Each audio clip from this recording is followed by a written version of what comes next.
To this video guys, ang atong buhaton na ni parlor ko sa kong alaga. Sige, tara. To this video guys, ayan, tingnan nyo. Yan ang ginagawa ko sa mga alaga ko. Paliguan ko pagkatapos nagpa-parlor ako. Yan, pinapa-straight ko yung buhok. Kulot kasi yan eh. Pinapa-straight ko yung buhok niyan. Ako ang taga-straight sa kanilang tatlong bata. Yan, pina-straight ko sila. Yan ang ginagawa ko. Happy lang.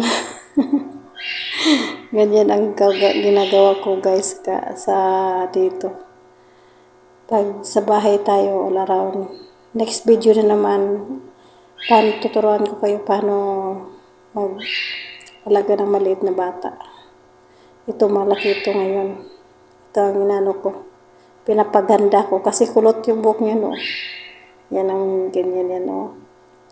Pakulot yung buhok. Yan.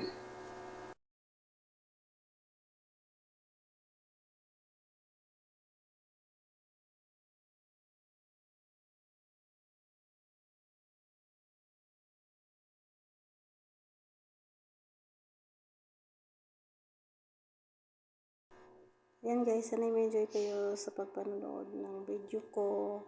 Subaybayan nyo, paki-like and subscribe na lang mga kalaber, mga kalanay nga madiskarte.